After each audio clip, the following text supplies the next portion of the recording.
Təsəvvür edin ki, qaranlıq bir küçədəsiniz və açarlarınızı itirmisiniz. Ətraf zülmətdir, heç nə görünmür, amma siz yalnız küçə fənərinin altını, bax o kiçik işıqlı dairəni axtarırsınız.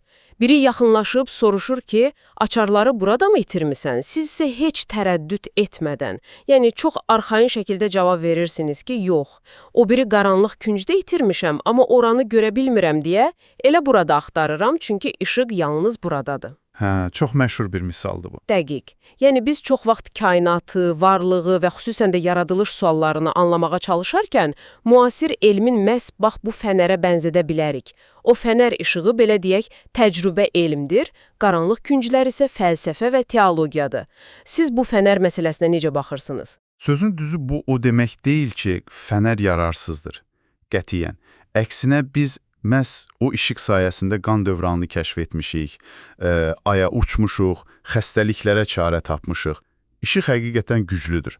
Lakin mən elə gəlir ki, problem fənərin yalnız öz işıqlandıra bildiyi dairəni reallığın tamamı kimi qəbul etməyə başladığımız an yaranır. Yəni alətlərimizin məhdudiyyətini reallığın məhdudiyyəti ilə səhv salırıq. Tamamilə düzdür. Biz deyirik ki, işıq düşməyən yerdə heç nə yoxdur.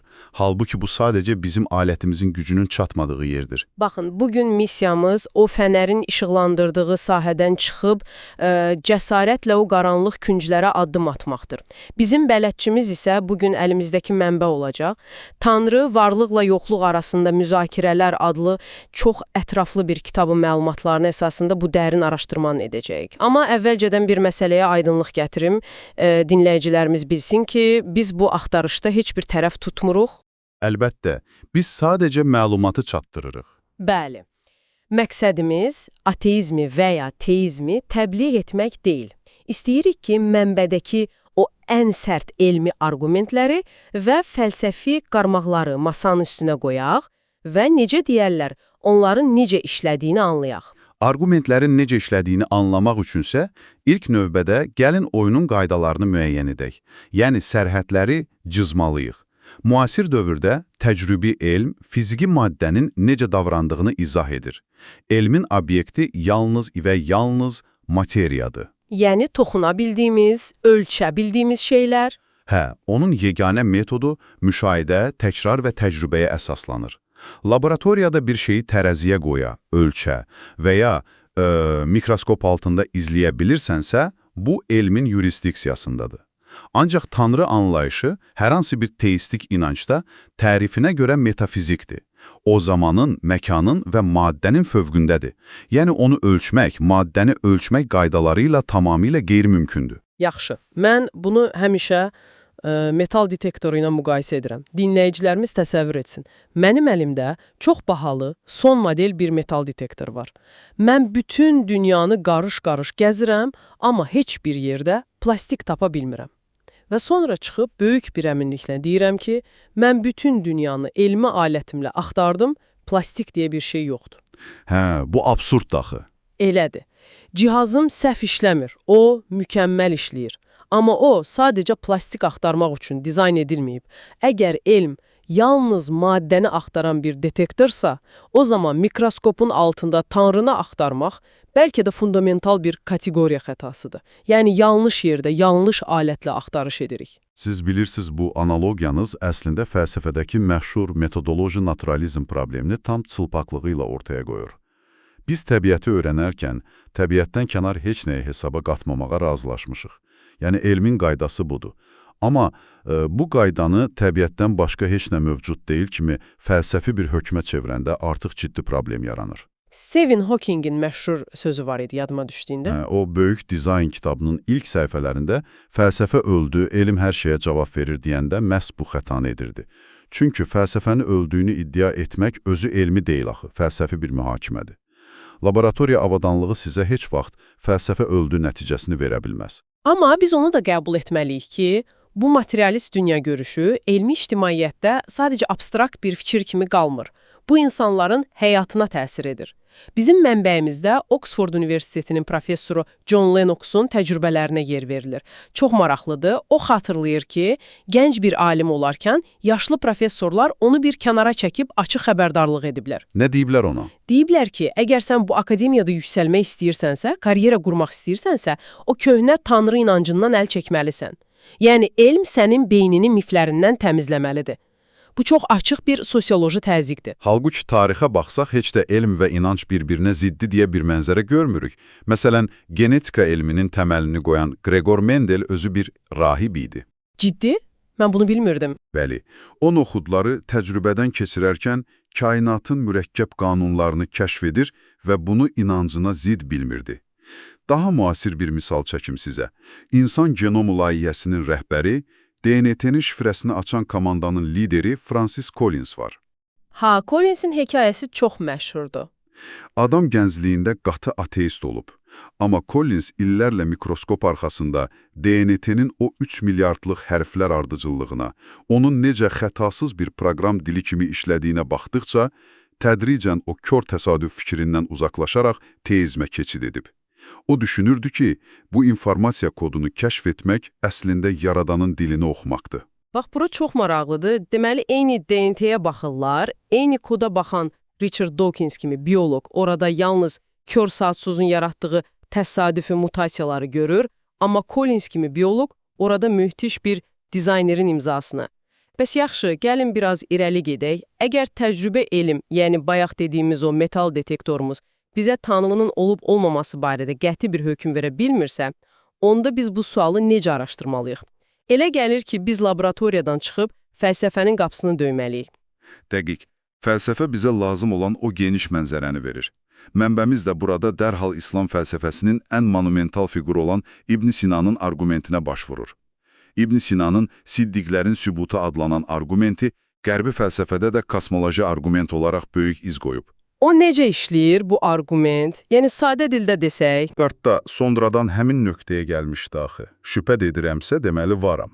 Yaxşı, bəs İbn Sina bu qəti varlıqları necə sinifləndirirdi? İbn Sina deyirdi ki, ətrafımızda gördüyümüz hər şey mümkün varlıqlardır. Mümkün varlıq odur ki, onun olması da ola bilərdi, olmaması da. Siz, mən, ağaclar, dağlar, hətta kainatın özü, biz öz varlığımızı özümüz təmin etmirik axı. Mövcud olmağımız üçün bizdən əvvəlki bir səbəbə, məsələn, valideynlərimizə ehtiyacımız olub. Ağacın toxuma, suyun hidrogen və oksigenə ehtiyacı var. Bunların hamısı bir-birindən asılı olan səbəblər zənciridir. Və burada İbn Sina əsas məsələyə toxunur, sonsuz silsilə problemi. Yəni zəncir sonsuza qədər gedə bilməz. Gəlin bunu dinləyicilərimiz üçün vizuallaşdıraq. Təsəvvür edin ki, uzun bir yük qatarı görürsünüz. Vaqonlar hərəkət edir. Siz baxıb deyirsiniz ki, 10-cu vaqonu nə çəkir? 9-cu. Bəs 9-cunu? 8-ci? Bəs biz deyə bilərikmi ki, bu vaqonlar heç bir lokomotiv olmadan sonsuz sayda bir-birinə bağlanıb və öz-özünə hərəkət edir? Əlbəttə yox. Olmalıdır. İbn Sina da kainatın səbəblər zəncirinin məhz bu cür bir lokomotivə, yəni var olması mütləq olan zəruri varlığa ehtiyacı olduğunu deyirdi. Sizin bu qatar analogiyanız İbn Sinanın nəzəriyyəsini çox əla ifadə edir. Zəruri varlıq əzəli və əbədi olan səbəbsiz yeganə varlıqdır. Yəni onun yoxluğu qeyri-mümkündür. Teizm məhz o mütləq səbəbə Tanrı deyir. Amma bir dəqiqə, mən burada şeytanın vəkili rolunu oynayıb məşhur filosof Bertrand Russellin obyeksiyasını irəli sürmək istəyirəm. Çünki onun fikri o qədər güclüdür ki, onu sadəcə qulaq ardı etmək olmaz. Russell soruşur ki, siz teistlər deyirsiniz, hər şeyin bir səbəbi olmalıdır. Yaxşı, əgər hər şeyin səbəbi varsa, onda Tanrının özünü kim yaradıb? Hə, ən məşhur ateist sualıdır bu. Bəli. Russell davam edir ki, əgər siz iddia edirsinizsə ki, Tanrı üçün bir istisna var və o səbəbsiz mövcud ola bilər, onda niyə elə o istisnanı Tanrıya yox, birbaşa kainatın özünə şamil etmirik? Yəni, niyə əlavə bir varlıq uydururuq, qoy elə kainat özü əbədi və səbəbsiz olsun da? Russell müthiş bir məntiqçi idi, bunu danmaq olmaz. Lakin fəlsəfə tarixində ən çox müzakirə olunan şey onun bu sualında güclənən incə kateqoriya xətasıdır. Onun səhvi kosmoloji arqumentin təməlini yanlış oxumasından qaynaqlanır. İbn Sina və ya Thomas Akvinalı hər şeyin səbəbi olmalıdır demirdilər axı. Bəs nə deyirdilər? Onlar deyirdilər ki, başlanğıcı olan, mövcudluğu başqa şeylərdən asılı olan, yəni bayaq dediyimiz mümkün varlıqların bir səbəbi olmalıdır. Russellin sualı zəruri varlığa tətbiq oluna bilməz. Mənbəyimiz bunu çox gözəl bir müqayisə ilə açır. Biz fizika qanunlarından bilirik ki, dəmir 1538 dərəcə Selsidə əriyir, düzdür? Amma siz kimdənsə soruşa bilməzsiniz ki, bəs insanın iradəsi neçə dərəcədə əriyir? Çünki iradə maddə deyil, onun ərimə temperaturu ola bilməz. Məhz. İradəyə dəmiri əridən fizika qanununu tətbiq etmək necə absurd dərəcədə məntiqsizdirsə, zamanın, məkanın və maddənin tərkib hissəsi olan səbəb-nəticə qanununu, zamanı və məkanı yaradan varlığa tətbiq etmək də eyni dərəcədə kateqoriya xətasıdır. Yaradanın özü yaradılmış ola bilməz. O ki qaldı Russellin niyə kainatın özünə əbədi qəbul etmirik sualına, ironiyaya baxın ki, fəlsəfənin bu cavabını elə elmin özü təsdiqlədi. Biz artıq kainatın əbədi olmadığını bilirik axı. Əgər fəlsəfə riyazi məntiqlə hər şeyin bir başlanğıcı olmalıdır deyirdisə, elm bunu yalnız 100 il əvvəl fərq edə bildi. Uzun müddət elmi cəmiyyətdə statik kainat modeli hakim idi. Kainatın sonsuzdan bəri var olduğu düşünülürdü. Amma sonra George Lemaitre və Edwin Hubble meydana çıxdı. Hubble teleskopla galaktikalara baxarkən onların bizdən sürətlə uzaqlaşdığını kəşf etdi. Yəni, kainat genişlənirdi. Bəli. Və əgər kainat genişlənirsə, bu deməkdir ki, zamanı geriyə, keçmişə doğru sarsaq, bu nəhəng boşluq daralacaq, sıxılacaq və nəhayət hər şey tək bir başlanğıc nöqtəsində birləşəcək. Bu bizim bugün böyük partlayış, yəni Big Bang adlandırdığımız fenomendir. Beləliklə, Russellin kainat həmişə var olub ehtimalı, elmi olaraq süqut etdi. Başlanğıcı olan bir şey isə fəlsəfi olaraq zəruri varlıq ola bilməz. Bəli, çünki onun da bir səbəbkarı olmalıdır. Böyük partlayış kainatın yaranışıdırsa, bəs onun davamiyyatı necədir? Bizi dinləyən hər kəsə müraciət edirəm. İndi yanınızda bir fincan isti çay və ya qəhvə varsa ona baxın. O fincan tədricən soyuyur, düzdür? O otağa istilik yayır və getdikcə mühitlə eyni temperatura gəlir. O fincan öz-özünə heç vaxt yenidən isinib qaynaya bilməz. Bəli, bu fizikanın qanunudur. Termodinamikanın ikinci qanunu. Dəqiq, yəni entropiya işə düşür. Entropiya deyir ki, kainatdakı nizamlı enerji daim azalır və nizamsızlığa, xaosa çevrilir. Əslində bütün kainat da masanızdakı o çay fincanı kimidir, tədricən soyuyur və enerjisini itirir. Teistlər burada çox ciddi bir sual qoyurlar ki, əgər kainatın enerjisi tükənirsə, deməli keçmişdə bu qaynar suyu kimsə fəzaya süzüb, onu yüksək nizamla kimsə doldurub. Bu ağıllı dizayn argumentinin ən dayanıqlı ayaqlarından biridir həqiqətən.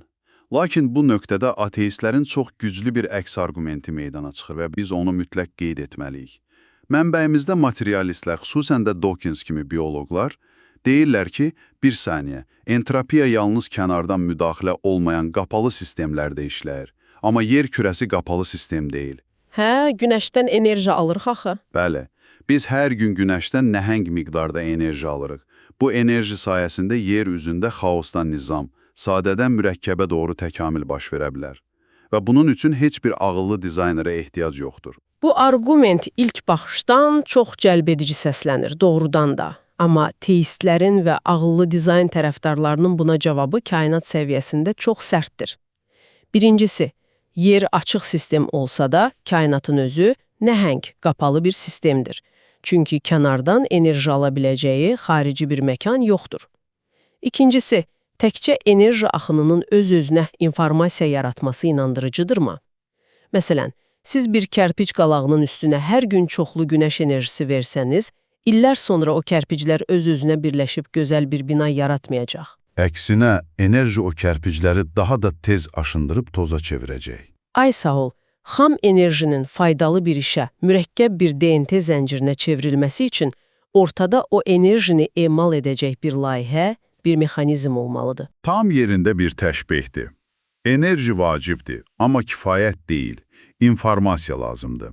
Və təkamül məsələsinə gəldikdə, teist alimlər çox vaxt təkamülü kökündən rədd etmirlər. Onlar üçün təkamül, yaradanın canlıları inkişaf etdirmək üçün istifadə etdiyi müthiş bir mexanizmdir. Ateist təkamüldə kor təsadüflər görür, amma inancı olan alim təbiət qanunlarının özünü dizayn kimi qəbul edir. Mənbə burada Latimeriya balığını, yəni o qədim balıq növünü nümunə göstərir. Təsəvvür edin, 400 milyon ildir ki, heç bir dəyişikliyə məruz qalmayan bir canlı növü var. 400 milyon il. Bu dəhşətli bir rəqəmdir. Bəli. Əgər hər şey amansız, kör bir təkamül maşınıdırsa, niyə mühitlə bərabər hər şey dəyişərkən bəzi canlılar bu prosesdən sanki immunitetli kimi kənarda qalır? Bu suallar bioloji dizaynın sadəcə təsadüflərlə məhdudlaşmadığını işarə edir. Ancaq, baxın, dizaynından, mükəmməl nizamdan, qüdrətli və sevgi dolu bir yaradandan bəhs etdiyimiz yerdə qaçılmaz olaraq böyük bir divara çırpılırıq. Və o divar bəşəriyyətin bəlkə də ən böyük ağrısıdır, şər problemi. Əgər doğrudan da hər şeyi bilən, mükəmməl rəhmətə sahib bir tanrı varsa, o zaman dünyada niyə bu qədər əzab, amansız xəstəliklər, uşaqların çəkdiyi istirablar var? Antik Yunan filosofu Epikür bunu çox məşhur bir paradoksa çevirmişdi. O deyirdi ki, tanrı şəri yox etmək istəyir, amma gücü çatmırsa, deməli zəifdir. Yox, əgər gücü çatır, amma bunu istəmirsə, deməli pis niyyətlidir. Epikürün bu paradoksu doğrudan da teizmin ən ciddi sınağıdır, bunu qəbul etməliyik. Fəlsəfə bu mürəkkəb düyünü açmaq üçün ilk növbədə şəri təsnifləndirir. Biz əsasən iki böyük şər növü ilə qarşılaşırıq, əxlaqi şər və təbii şər. Fərqi nədir bunların? Əxlaqi şər insanların öz seçimləri ilə digərlərinə yaşatdığı acılardır. Müharibələr, cinayətlər. Filosof Alvin Plantinga bunu azad iradə müdafiəsi ilə izah edir. O deyir ki, əgər Tanrı insanların pislik etməsinə heç vaxt imkan verməsəydi, biz şuurlu varlıq yox, sadəcə alqoritmlə işləyən robotlar olardıq. Sevginin və əxlaqın bir mənası olması üçün insanın mütləq şəkildə pis olanı da seçmək azadlığı olmalıdır. Azadlıq şərrin yaranma ehtimalını özü ilə gətirir. Bu iradənin bədəlidir. Yaxşı, tutaq ki, insanın etdiyi zülmləri azad iradə ilə izah etdik. Bəs fəlakətlər, zəlzələlər, tsunamilər, genetik xəstəliklər kimisə azad iradəsi deyil axı. Onlar təbii şərdir. Buna necə cavab verirlər? İslam fəlsəfəsində xüsusilə İbn Sinanın buna çox incə yanaşması var. Onlar deyirlər ki, şər ayrıca mövcud olan bir maddə deyil. Şər sadəcə olaraq xeyrin yoxluğudur. Necə ki, qaranlıq müstəqil bir şey deyil, işığın olmamasıdır. Xəstəlik səhhətin olmamasıdır. Təbii fəlakətlər isə materiyanın qüsurlu təbiətindən doğur. Yəni sən maddi bir dünya yaradırsansa, o dünyada tektonik plitalar hərəkət edəcək, hüceyrələr parçalanacaq. Dağılmanın olmadığı yer ancaq qeyri-maddi bir ölçü ola bilər. Hə, bu rasional yanaşmadır. Amma mənbəmiz burada intellektual ateizmlə psixoloji ateizmi çox gözəl ayırır.